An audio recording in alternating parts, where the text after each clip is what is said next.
निरपेक्ष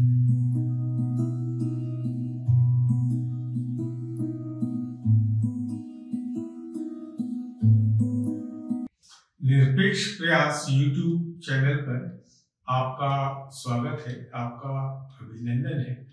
जैसा हमने एक विचार आपके सामने रखा था कि अलग अलग ज्वलंत विषयों पर हम इस विषयों के जानकार विद्वानों के साथ में उनके मतों का आदान प्रदान करके एक किसी भविष्य की रूपरेखा की नींव को रखने का प्रयास करेंगे। इसी सामुदायिक मंच के एक बहुत ही अधिक ज्वलंत विषय है जो आर्थिक विकास के साथ में सामाजिक सामंजस्य और जो विचारधाराओं का आपस में टकराव होने के कारण जो विसंगति पैदा होती है और इसके कारण अधिक अलग अलग राजनीतिक विचारधाराएं बनती हैं, तो इनके बीच में एक कोई रास्ता निकाला जा सकता है। इस प्रश्न का समाधान ढूंढने के लिए सहकारिता की भावना का समय समय पर इसे अलग अलग सेक्टरों में, अलग अलग आर्थिक विकास की प्रक्रिया में इसे एक भूमिका देने का प्रयत्न किया गया। वो प्रयत्न कितना सक्सेसफुल रहा, कितना सफलता इसने हासिल करी, इस पे चर्चा आज हम श्री पीडी मिश्रा, जिनका 40 साल का कोऑपरेटिव डिपार्टमेंट में प्रशासकीय और सहकारिता कानून से संबंधित जो भी विश्लेषण होते हैं, जितना उसका गहन अध्ययन श्री मिश्रा जी ने किया है, वैसा और कोई दूसरा रिसोर्सफुल पर्सन कम से कम भोपाल में तो उपलब्ध नहीं है। इसके साथ साथ श्री प्रकाश खरे भी 30 साल तक सहकारिता विभाग में एडिशनल रजिस्ट्रार के पद पर इन्होंने काम किया है और अलग अलग जो सहकारी संस्थाएं हैं उसका इन्होंने मूल्यांकन किया है, उनकी निगरानी करी है। तो इस चर्चा का आप दोनों महानुभावों से विचार विमर्श की प्रक्रिया को जारी रखते हुए मैं श्री मिश्रा जी से अनुरोध करूंगा कि विषय पर अपने विचारों को व्यक्त करें। धन्यवाद प्रदीप जी, आपके इस मंच पर आकर हमें बहुत प्रसन्नता है। एक जीवन का पुराना और बहुत महत्वपूर्ण पड़ाव जो आप दिखा रहे हैं और वापस ले जा रहे हैं, उस पर जाते हुए निश्चित ही और स्वाभाविक भी है कि बहुत विचार और कुछ कहने का किसी का भी मन हो सकता है, सो हमारा भी है। आपने ठीक बताया, मैं सहकारिता विभाग में 40 वर्ष रहा, असिस्टेंट रजिस्ट्रार से लेकर एडिशनल रजिस्ट्रार और बाद में 2 वर्ष सहकारी न्यायाधिकरण में भी सदस्य जज के रूप में काम किया। स्वाभाविक है इस अवधि में बहुत क्षेत्रों में, बहुत विधाओं में, बहुत सेक्टर्स में काम करने का, लोगों के साथ विचार करने का, अनुभव करने का अवसर प्राप्त हुआ। अब जब इस सबसे अलग हुए हमें करीब 12 वर्ष हो गए हैं और पीछे मुड़ करके देखते हैं, आपने भी जैसा कि अपनी चर्चा में व्यक्त किया, एक चिंता का सबब तो बनता है कि सहकारिता उस मुहाने पर, उस उच्च स्तर पर क्यों नहीं प्रतिष्ठित है जिसकी कि हम हर दिन कामना किया करते थे। और सहकारिता में तो सोसाइटी का, सभा का मंच, गांव का मंच, शहर का मंच, राज्य का, केंद्र का और अन्य राज्यों का, दूसरे देशों का भी, ये सब थे। उन सब में विचार व्यक्त करने का अवसर आता ही रहता था, तो बराबर बात करते रहते थे। और यही कारण था कि रिटायर होने के आसपास ही एक अमेरिका में एक विल्सन बड़ा भाई सम्मान पुरस्कार होता है, उसके लिए पेपर मांगा गया था। तो मैंने उसमें एक पेपर तैयार किया था, Vedic way of cooperation and world fraternity, Vedic way of cooperation and world fraternity. उसमें बहुत नैरोली वो सम्मान तो रह गया, लेकिन बाद में जाकर के एक किताब हमने अंग्रेजी में लिखी है, a Vedic view of supreme world order, a Vedic view of supreme world order, यानी संसार का, जीवन का, मानवता के कल्याण का, मानवता के भविष्य का यदि कोई मार्ग, प्रशस्त मार्ग हो सकता है तो वह वेद सम्मति मार्ग हो सकता है। और वह वेद क्या है? वेद का, ऋग्वेद के 10वें मंडल का 193वां सूक्त है, जिसका की उल्लेख अभी पिछले राष्ट्रपति जी ने अपने भाषण में, जिस पर अभी पार्लियामेंट में धन्यवाद प्रस्ताव पास हुआ है राज्यसभा में और लोकसभा में, उसमें उन्होंने अंत किया था, संगच्छध्वम संवदध्वम संभो मनांसी जानता। संगच्छध्वम, साथ हम सब चलें, हम सब एक स्वर बोलें, मिले मन सभी के ज्ञान पूर्व में जैसे के देवता साथ मिलकर भाग अपना प्राप्त करते थे। ये देवताओं का व्यवहार है, साथ साथ मिलकर के रहना, साथ साथ संव्यवहार करना और एक दूसरे की चिंता करते हुए एक दूसरे के हित का संपादन करना।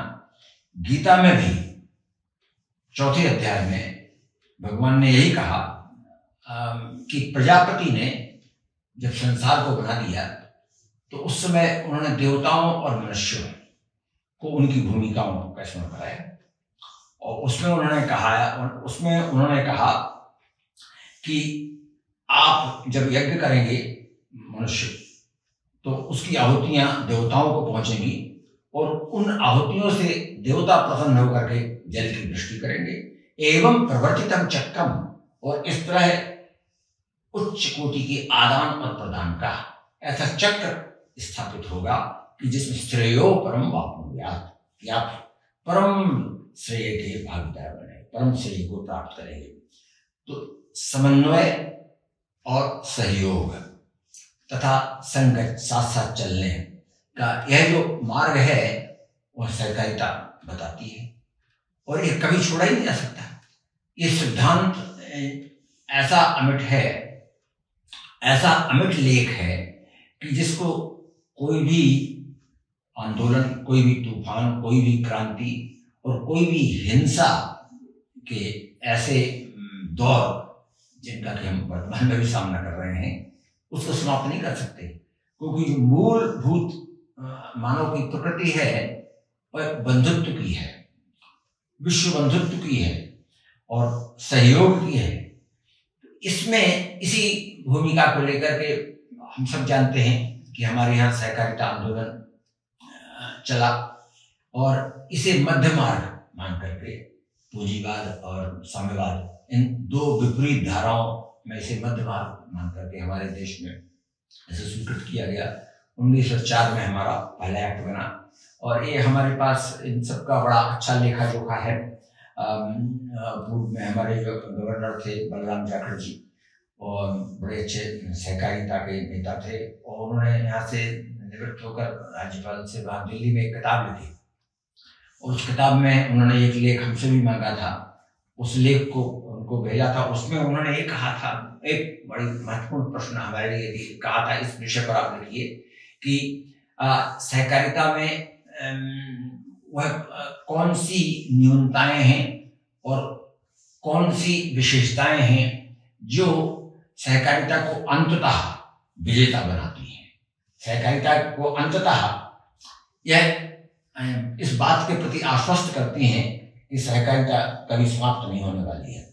सहकारिता सबसे पहला पाठ, सबसे महत्वपूर्ण सबक जो सिखाती है मानव जाति को, हम सबको, वह ये कि कोई सत्ता के केंद्रीकरण में चाहता है कि हम लोगों का कल्याण कर सकते हैं और इसमें सदा सर्वदा के लिए बने रह सकते हैं, तो उसका यह विचार सर्वथा दोषपूर्ण है।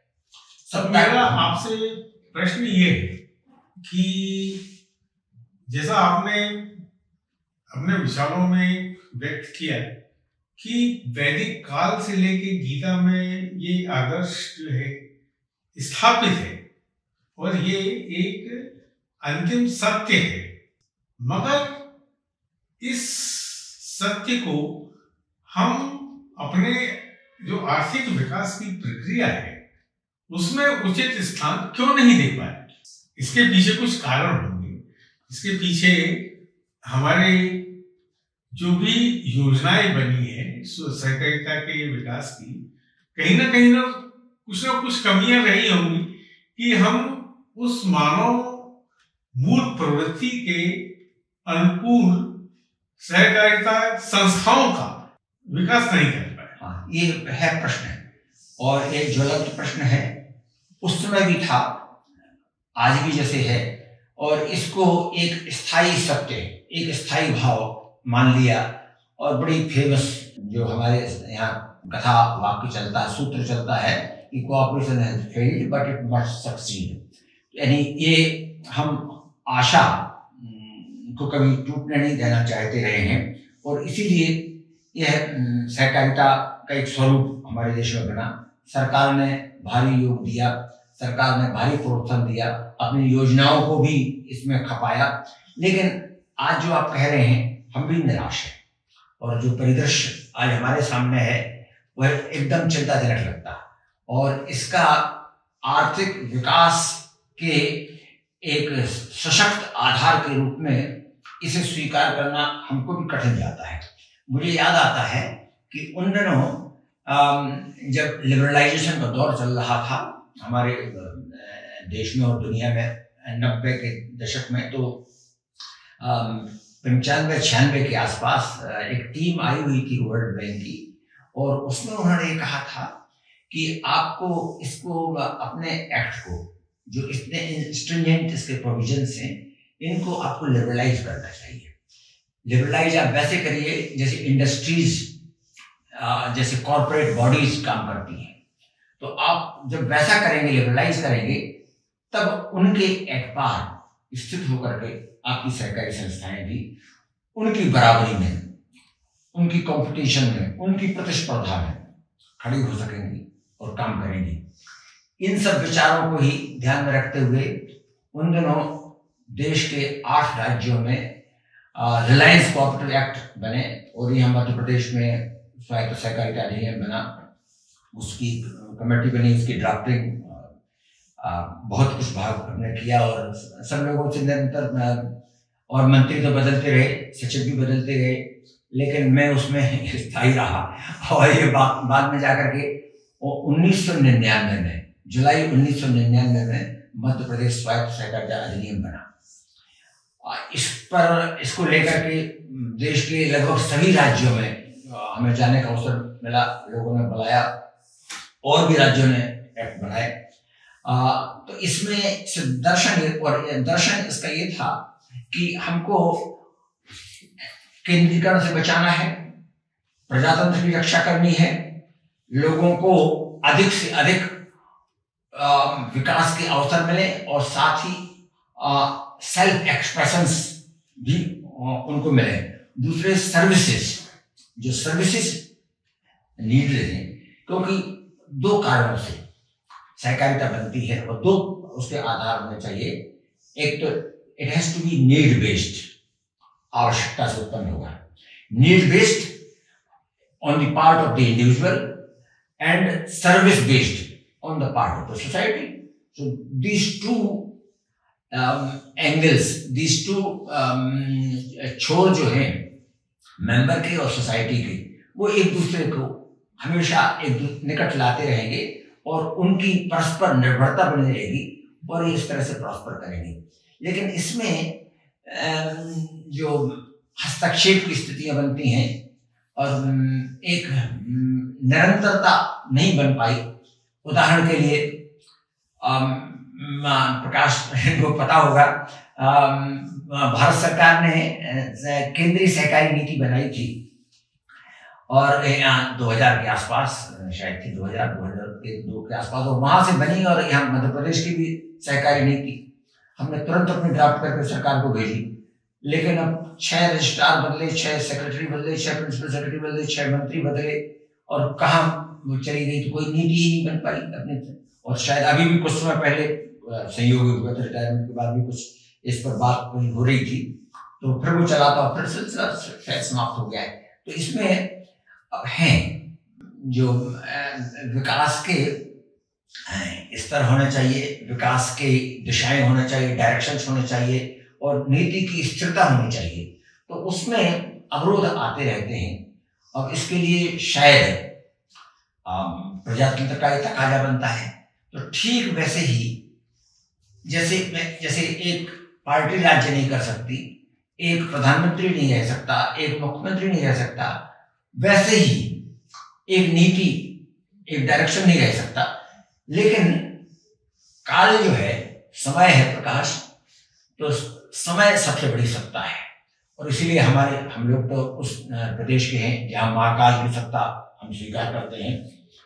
तो उस सत्ता को, तो समय जिस तरह से धार होती है, धार अपनी दिशा तय करती है और बहती ही है, वैसे समय भी बलवान है कहते हैं, और समय अपनी दिशा निर्धारित करता है। उस समय के पैमाने पर हमको ये लगता है कि सहकारिता के स्वरूप में जब तक सांगोपांग परिवर्तन नहीं होता है, तब तक इसका भविष्य हम सुनिश्चित नहीं मान सकते। बहुत अच्छा आपका एक वो था कि सांगोपांग। अब आप जो है प्रकाश, आपसे मैं अनुरोध करूंगा क्योंकि आपने सहकारी संस्थाओं के बारे में, जैसे आपने उसके बारे में एक हिंट दिया है कि हस्तक्षेप, अब ये हस्तक्षेप ब्यूरोक्रेटिक, पॉलिटिकल या विचारधाराओं की कुछ लड़ाई के कारण है, या इन संस्थाओं में वो भावना नहीं थी आगे बढ़ने की, जिसके कारण ये सब हुआ? क्या कारण आप अलग अलग जो है संस्थाओं के, यानी कि जिसे कहते हैं कि उदय, उत्थान और अस्त, ये जो कहानी है, क्योंकि मैंने भी एक फिल्म संघ में 17 साल काम किया, तो इसका उदय का भी मैंने देखा समय, और इसका उत्थान जो था वो भी मैंने अपनी आंखों से देखा। आप तो दुग्ध संघ के, और अस्त भी मैंने उसका देखा है। सर्वप्रथम तो मैं बहुत आभारी हूँ कि श्री प्रदीप वाजपेयी जी ने मुझे इस संवाद के लिए यहाँ आमंत्रित किया। साथ ही मेरे साथ मेरे विभाग के अत्यंत अनुभवी और अत्यंत विद्वान ज्ञानवान श्री पी.डी. मिश्रा साहब को भी आमंत्रित किया, और उनके विचार आपने भी सुने। सर्वप्रथम तो मैं ये भी आपको आपके प्रश्नों के जवाब देने के पूर्व बताना चाहूँगा कि मैंने विभाग के साथ साथ संस्थाओं में भी विभिन्न प्रकार की कैपेसिटीज में काम किया है। जैसे कि मैं सामान्यतः मैंने ज़्यादा से ज़्यादा काम किया है उपभोक्ता क्षेत्र में, और अंत सर्व सेवा काल के अंत में मैं राज्य सहकारी कृषि ग्रामीण विकास बैंक तथा तिलहन संघ में भी रहा, प्रमुख संचालक और कार्यपालन संचालक के रूप में मैंने काम किया। मैं व्यावहारिक पहलू पर ज़्यादा जानना चाहूँगा, और जैसा कि लगभग 35 साल मैंने विभाग में विभिन्न प्रकार के पदों पर काम किया, विभाग की दृष्टि से भी देखा और संस्थाओं में भी काम कर देखा। सबसे पहला बात तो मेरे जो विचार हैं, मेरे मत में ये है कि एक गांव की सोसाइटी से लेकर कृषि साख सहकारी समिति के से लेकर और शीर्ष संस्था तक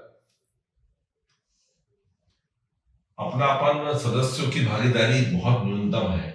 मुझे वो याद है, मंत्री साहब को बताना चाहूंगा मैं, भाई साहब को, कि मुझे वो समय याद है जब हम लोग इनकी आम सभाओं में जिलाधिकारी के रूप में और कई बार जाया करते थे, और जब बहुत शुरू की प्रारंभिक सेवा काल के प्रारंभ में, और हमें इनकी न्यूनतम गणपूर्ति के लिए, कोरम के लिए बहुत कठिनाई जाती है जिसको पूरा करने के लिए, क्योंकि सदस्य आते ही नहीं थे आम सभा में। इसी से यह पता लगता है कि सदस्यों का समव्यवहार अपनी संस्था के प्रति, अपने संस्था के प्रति बहुत ही कम था, जिसको कि उनकी भागीदारी के रूप में हम परिभाषित कर सकते हैं। और भागीदारी उनमें वो भावना ही नहीं थी, जैसा आपने पूछा कि भावना नहीं थी।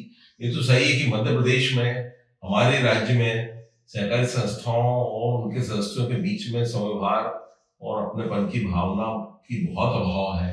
इसी कारण अधिकांश जो समस्याएं उत्पन्न होती हैं संस्थाओं की कार्यप्रणाली में, उनके वर्किंग में, वो इसी कारण होती हैं कि सदस्य अपने संस्था पर अपनापन ना मानते हुए खुद उसे प्रबंधन में भाग ही नहीं लेते। और चुनाव के समय तो मुझे याद है कि जब हम लोग चुनाव करवाते थे सेवा काल के दौरान, विभिन्न जिलों में रहे, उस समय चुनाव करवाते थे, तब भी हमें कोरम की बहुत प्रॉब्लम हो जाती थी। कई बार चुनाव बढ़ाना पड़ता था क्योंकि लोग इच्छुक ही रहते थे कि इलेक्शन हो उसके। इसलिए मेरा मानना यह है कि सबसे पहले तो हमें अपनी भागीदारी बढ़ाना बहुत आवश्यक है। जब तक सदस्यों के प्रति, अपने संस्था के प्रति सदस्यों के मन में अच्छी भावना, अपनापन की भावना नहीं रहेगी, उससे ही व्यवहार नहीं करेंगे, तब तक ये संभव नहीं दिखता कि संस्थाओं का विकास हो। एक मिनट जी, मेरा ऐसा मानना है, आपने कहा कि सहकारिता की भावना परिलक्षित उनकी भागीदारी में नहीं सामने आती। क्या इसका एक कारण ये नहीं है कि उनको ये आश्वासन नहीं दिया गया, या उनकी जो प्रत्याशा है कि सहकारिता के माध्यम से वो अपने सपनों की मंजिल को प्राप्त कर सकें? कहीं ना कहीं जब उनके मन में ये भाव आ जाता है कि इससे कुछ होना जाना तो है नहीं, तो इसके प्रबंधन में भी शामिल होने से क्या फायदा? इसमें जो है ना मैं चुनाव करूं, या इसमें कोई जो है ना भागीदारी बनकर मैं और ज्यादा अच्छा इसके विकास का जो है ना माध्यम बनूं मैं। इस कारण से कोऑपरेटिव की जो लीडरशिप जो है ग्रासरूट लेवल से, वो डेवलप हो ही नहीं पाई। जब वो नहीं डेवलप हो पाई तो स्वाभाविक रूप से जो डिपार्टमेंट का जो डोमिनेशन है वो बढ़ता गया। मतलब ये है कि वो एक सरकारी एजेंडा बन गया डेवलपमेंट का, जिसमें जनता की भागीदारी थी नहीं। बिल्कुल, मैं इस बात, आपकी बात से सहमत हूँ भाई साहब कि जनता की भागीदारी न्यूनतम रही है सहकारी संस्थाओं के प्रबंधन में। और जहां तक इसका प्रश्न है कि उनको उससे अपेक्षित परिणाम नहीं मिलेंगे, ये भावना भी उनमें जो थी, जो कि इसके बीच में आती रही, ये अपने संस्थाओं की गतिविधियों में कम से कम वो भाग लेते रहे, आम सभा में नहीं आ रहे, प्रबंधन में उनकी कोई रुचि नहीं रही। ये भी एक बहुत बड़ा कारण रहा। लेकिन इसके पीछे अंत में ये भी है, मैं जो मानता हूँ, मेरे व्यक्तिगत विचार है कि जीवन शैली, हम सहकारिता की भावना को लिए हुए अपनी जीवन शैली में कितने सहकारिता की नीतियों को, सहकारिता का पालन करते हैं, इस पर विचार करना आवश्यक है। क्योंकि हम खुद ही कोऑपरेटिव पर विश्वास कम से कम करते हैं, इसलिए हम सदस्यों के रूप में जब उनको संस्था में, जैसे उदाहरण दूं, मैं खुद भी अपना उदाहरण देता हूं कि मैं लगभग 35 वर्ष और शायद अधिकांश अधिकारी गण केवल नौकरी करने की दृष्टि से सहकारिता विभाग में नौकरी करते रहे, लेकिन किसी सहकारी संस्था में एक्टिव मेंबर बन के उसको पालन करें, उससे भागीदार प्रबंधन करें, ये हमने कभी हिम्मत नहीं दिखाई, नहीं जुटाई। ये हम आज स्वीकार करते हैं, भले हम इतने साल बाद सेवानिवृत्त होने के 5 साल बाद भी इसको स्वीकार करते हैं कि हम अपने जीवन शैली में सहकारिता नहीं ला पाए। और जब तक जीवन शैली में सहकारिता नहीं लाएंगे, अपनेपन की भावना और उसके विकास की भावना हमें उत्पन्न ही नहीं हो सकती। हम प्रबंधन विभाग ले भी लें, प्रबंधन में पहुंच जाए, लेकिन हमारा इंटरेस्ट किसमें है? हम केवल प्रशासन उसका प्रशासन करने में यदि इंटरेस्ट है सहकारिता में, हमें भागीदारी व्यवसाय बढ़ाने में उसमें खुद एक्टिव है भागीदारी। उदाहरण के लिए मैं दे रहा हूँ, जैसे कृषि और ग्रामीण विकास बैंक क्यों बंद हुए, उसका प्रमुख कारण ये है कि जिला स्तर पर जिला सहकारी कृषि और ग्रामीण विकास बैंक जो होते थे उसके व्यक्तिगत सदस्य होते थे। और पैक्स लैंप्स की भी आप उदाहरण ले सकते हैं, जो कि इनकी परफॉर्मेंस आज बहुत खराब जा रही है। प्राथमिक कृषि सहकारी संस्था ये व्यवहार ही नहीं करते अपने बैंकों के, ये सिर्फ ये मानते रहते हैं सदस्यगण की हमको तो ये इससे लोन मिलेगा, जैसा कि, और इसके पीछे कहीं ना कहीं ये सही है कि शासन ने भी ये इसमें बहुत योगदान दिया है इसकी ओर, कि लोन देने वाली एजेंसी बना रखा था। सदस्यों का जो कोऑपरेटिव का स्वरूप होना चाहिए कि सदस्य लोन भी लें और उसको समय पर वापिस करें, तो कभी संस्था भर नहीं सकती, चाहे वो खरीदी वाली जैसे उपभोक्ता संस्था है या तिलक समितियां हैं। अपने ही सदस्यों से व्यवहार करें, खरीदें बेचें, वहां ले जाए, उनको प्लेटफॉर्म मिले। और उसमें जैसे साहब ने बताया कि इस 2 सूत्र नहीं जुड़ पाए, एक तो सदस्य की तरफ से जो कर्तव्य वो नहीं भावना है पूरी, और दूसरी सर्विस सोसाइटी जो सर्विस देना थी वो नहीं दे पाई, दोनों मिल नहीं पाए। ये सबसे बड़ा कारण है इसका, मुझे जो प्रतीत होता है कि जैसे मैं एक किसान हूँ, मैं चाहता हूँ कि मुझे अपनी फसल का अच्छे से अच्छा कीमत मिले, और मैं ले जाता हूँ सोसाइटी में मेंबर हूँ, मैं विपणन समिति मेंबर हूँ या पैक्स प्राथमिक कृषि समिति मेंबर हूँ, चाहता हूँ कि यार देखिए और इसका लोन मैं चुकाऊं और जो भी मैंने इसके खाद बीज के लिए ले रखा है। लेकिन वहां कोई प्लेटफॉर्म ऐसा है ही नहीं जो कि मैं अकेला इंडिविजुअल तो कर नहीं सकता, बहुत छोटे स्तर पर हूँ, मैं गांव स्तर पर काम कर रहा हूँ, लेकिन मैं चाहता हूँ कि बड़े से बड़े मंच पे मेरे को अच्छा कीमत, अच्छे दाम मिले मेरी उपज की। लेकिन उसके लिए कोई प्लेटफॉर्म भी नहीं मैं उपलब्ध करा पाई। सहकारी संस्थाएं जैसे विपणन संस्था है, विपणन संघ है, और विपणन संस्थाओं का जो शीर्ष संस्था विपणन संघ है वो भी नहीं कर पाई। ये भी एक बहुत बड़ा कारण है कि हम सर्विस नहीं दे पाए। शीर्ष संस्थाएं हो चाहे सहकारी संस्था हो, जो सदस्य की है प्राथमिक संस्था, वो मंच नहीं दे पाई, उनको सर्विस नहीं दे पाई सदस्यों को। इसलिए उनका जो आप बोल रहे हैं ना कि जो भावना की कमी रही या उनको सबको विश्वास नहीं रहा कि अपनी संस्था पे कि हमें कुछ दे पाएगी, इस कारण हम उसमें भागीदार क्यों भागीदारी लेने, प्रबंधन को क्यों भाग लें, ये बहुत बड़ा कारण रहा कि सर्विस नहीं दे पाए, हम नहीं दे पाते। ये तो सही है सर, और इसके लिए शासन और हमारी तरफ से भी कोई एजुकेटिव प्रोग्राम या जो सदस्यों में उनकी भावना भरने का वो नहीं चल पाया। अन्य राज्यों में महाराष्ट्र गुजरात का आप बोलेंगे, उनमें ये वहां की जीवन शैली में भी लोगों के बहुत कोऑपरेटिव्स है, और शायद वहां पर भी सरकार के भी योगदान बहुत रहता है, और उनको स्वतंत्रता भी है, स्वायत्ता भी है, शासन का इतना इंटरफेरेंस भी नहीं है। यहाँ तो शासन की इंटरफेरेंस की मजबूरी है, जैसे कि मध्य प्रदेश में पूरी पीडीएस सार्वजनिक प्रणाली शासकीय एजेंट के रूप में संस्था कर रही है, it is not cooperative, it is government agent. वही मेरा कहना है कि ये एक गवर्नमेंट का वेलफेयर की स्कीम का पैसा बांटने का माध्यम बन गया। बिल्कुल सही। जैसे आप भैया कोऑपरेटिव बस दुकानदारी कोऑपरेटिव बैंक में जाए तो वहां वो सबसे ज्यादा खाते किसके मिलेंगे आपको, नाम लिखा हुआ है वहां, सामाजिक सोसाइटी है, कोऑपरेटिव मार्केटिंग सोसाइटी है, मगर उनका काम तो सिर्फ जो है ना गवर्नमेंट ने अगर minimum support price central government ने अगर जो है ना डिक्लेयर किया है तो सेंटर से पैसा आएगा, यहाँ पे जो है ना किसानों को मिनिमम सपोर्ट प्राइस दे दी जाएगी।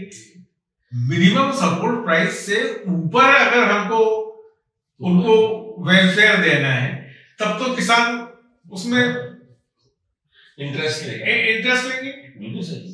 मगर आप जब मिनिमम सपोर्ट प्राइस के पीछे ही अगर जो है अगर सब चीजों का पूरा खेल जो है ना अगर मिनिमम सपोर्ट प्राइस की एजेंसी बन के अगर कोऑपरेटिव सोसाइटी काम करेगी तो कैसे भविष्य को जो है ना, क्योंकि मैंने तिलक संघ में इस चीज का बड़ा एक क्रूर स्वरूप देखा। उस समय सोयाबीन के भी एक मिनिमम सपोर्ट प्राइस डिक्लेयर होती है। गवर्नमेंट ने तिलक संघ के प्रबंधन के साथ में एक समझौता किया, मेमोरेंडम ऑफ अंडरस्टैंडिंग होता था कि आप बताइए कि इस साल आप सोयाबीन का कितना उपार्जन करेंगे।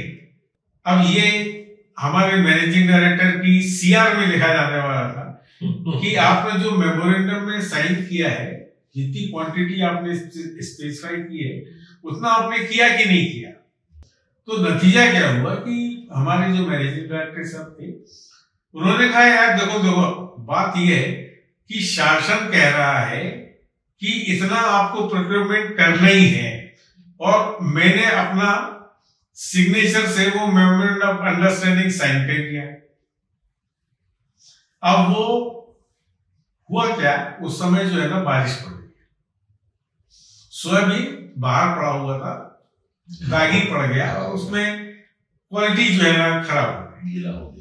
हमारे यहाँ के जो हमारे कारखाने थे, उन्होंने कहा कि अगर ये इस क्वालिटी का आपने जो है ना अगर सोयाबीन खरीद लिया तो इसका जो प्रोडक्ट बनेगा वो खराब बनेगा, और हम इंटरनेशनल मार्केट में, क्योंकि सोयाबीन मीट का हम एक्सपोर्ट करते थे, बोले हम वो क्वालिटी स्टैंडर्ड मीट नहीं कर पाएंगे।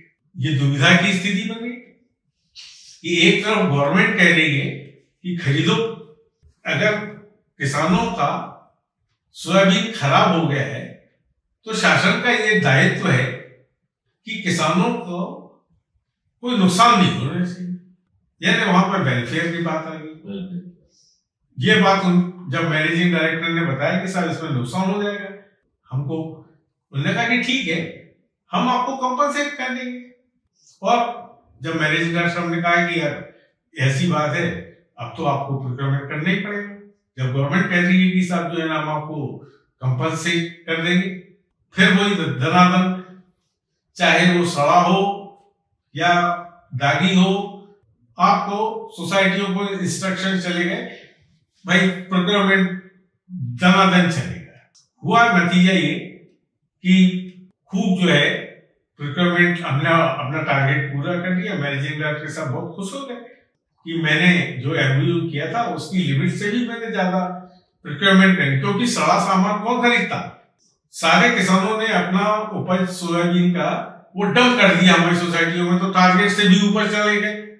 और उस साल तिलहन संघ का सबसे पहला लॉस हुआ था 60 करोड़ रुपए का, जिसने तिलहन संघ की जो वायबिलिटी थी, उसकी वर्किंग कैपेसिटी पूरी खत्म कर। अब आप बताइए ये कोऑपरेटिव या ये कोई वेलफेयर की स्कीम है या आर्थिक विकास का माध्यम है? जो हाँ, ये मैं अपना अनुभव, ये मैंने 17 साल में मैंने कहा। सरकारी हस्तक्षेप की आपने बात की, सरकारी नीति की बात की, अभी ध्यान नहीं आता है हमको, स्मरण में भी नहीं आता है, शायद 95 की बात होगी है, और उसमें शायद ये मैं इसमें कंपनसेट किया सरकार ने कि नहीं किया, कहा भी होगा लेकिन कंपनसेट नहीं किया। गवर्नमेंट ने प्रॉमिस कर दिया साहब, मगर उनके बजट में प्रोविजन नहीं किया। 3 साल तक हमारे यहाँ के जो ऑफिसर्स थे वो गवर्नमेंट सेक्रेटरीट के चक्कर लगाते रहते थे कि साहब जो है ना आपने प्रॉमिस किया था कंपनसेट करेंगे, आपने आज तक हमको एक नया पैसा नहीं दिया। भाई साहब, इसी प्रकार से जो सार्वजनिक वितरण प्रणाली है उसका जो उसमें अंतर्गत जो हानियां होती हैं उसका कंपनसेशन भी शासन समय पर कभी नहीं देता रहा। तो इसीलिए संस्थाओं की आर्थिक स्थिति खराब होने का एक बहुत बड़ा कारण है ये कि उचित मूल्य दुकान जो जिस शासकीय एजेंट के रूप में संस्था चलाती है उसमें नुकसान तो होता है, ये तो सर्वविदित है। अब उस हानि जो नुकसान हो रहा है या हानि हो रही है उसकी भरपाई शासन समय पर कर दे। कई राज्य, आपको जानकर आश्चर्य होगा कि कई राज्य अग्रिम रूप में इसको देते हैं लमसम अमाउंट कोऑपरेटिव सेक्टर को। और मध्य प्रदेश में तो हम लोग अपने सेवा काल में देखे और अभी भी देख रहे हैं कि चक्कर लगाते 2-2 साल 3-3 साल पीछे चल रहा है। इस चर्चा का निष्कर्ष यही बनता है जो एक बातचीत में भी आया कि जिस तरह से सरकारें चलती हैं वैसे ही सहकारी संस्थाएं भी चलती हैं। सरकार भी कभी ये नहीं देखती कितना हमको लेना पड़ रहा है, लेकिन वेतन बांटनी है, काम चलाना है, और अभी हैं सत्ता में हैं, आगे फिर लोगों को वादे करने हैं, कि हम ये करेंगे, ये करेंगे, फ्रीबीज जिसको कहा गया, वो वाली बात, तो ये यहाँ भी आ जाती है। और सहकारी संस्थाओं को बताना चाहता हूँ अपना अनुभव कि हमारा प्राथमिक रूप से ये सहकारिता विभाग शुरू से प्रारंभ से जो मेरे को लग रहा है, मैंने अपने सर्विस सेवा काल में देखा, केवल कृषि साख संस्थाओं, एग्रीकल्चर क्रेडिट सोसाइटी के लिए ही जैसे बना हो उस प्रकार से व्यवहार करता रहा। जो आप तिलहन संघ की हालत बता रहे हैं, या मैं उपभोक्ता संघ की बता रहा हूँ, या विपणन समितियां, इनकी और हमारे ये लिंकेजेस क्रिएट नहीं किए गए। Non organise sector, organise sector व्यवस्थित, ये दो डिफरेंशिएट। आप ये बताएं कि जैसे तिलहन संघ में है या फिर डेयरी फेडरेशन, इनके प्रशासनिक विभागों में जहां जहां लिंकेजेस क्रिएट किए गए हैं और अच्छे मॉनिटरिंग की गई है, वहां पर ये काम अच्छा कर रही है। जैसे दूध सहकारी संस्थाएं अच्छा करती है, लेकिन उनकी मॉनिटरिंग भी होती है, शासन ने उनको एक ऑर्गेनाइज सेक्टर बना रखा है। लेकिन हमारे सहकारिता विभाग ने प्राथमिक कृषि साख सहकारी संस्थाओं से लेकर जिला सहकारी केंद्रीय बैंक और राज्य सहकारी बैंक को छोड़कर किसी दूसरे अन्य अकृषि संस्थाओं को बिल्कुल ही तरजीह नहीं दी, ना उनको अनऑर्गेनाइज सेक्टर बना के रखा। तरजीह तो दी, लेकिन कोई लिंकेजेस भी क्रिएट नहीं हुए।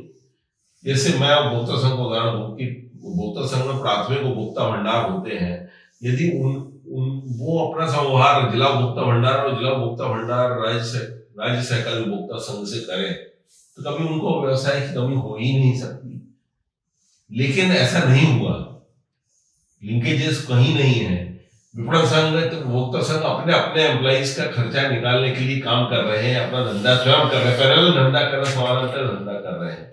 ये भी बहुत बड़ी जो अब जो अंतिम निष्कर्ष वैसे तो मिश्रा जी ने बता दिया।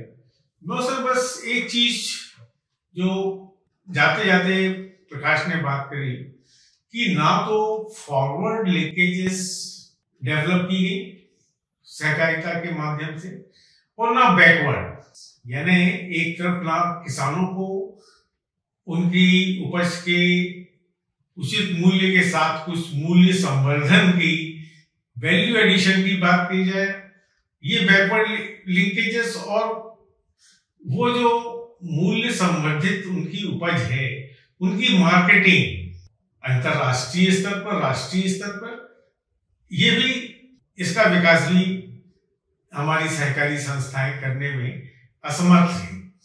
अब अगले सत्र में जो केंद्रीय शासन ने एक नया आयाम कोऑपरेटिव डेवलपमेंट के लिए विकसित करने का इसका एक रूपरेखा रखी है, और जैसा कि राष्ट्रपति के उद्बोधन का मिश्रा जी ने कि ये एक गंभीर विषय है और हमारी संस्कृति के साथ साथ हमारे आर्थिक विकास के विकल्प के रूप में सहकारिता का, इस भावना का कैसे समायोजन किया जाए, कैसे इसका संयोजन किया जाए, यह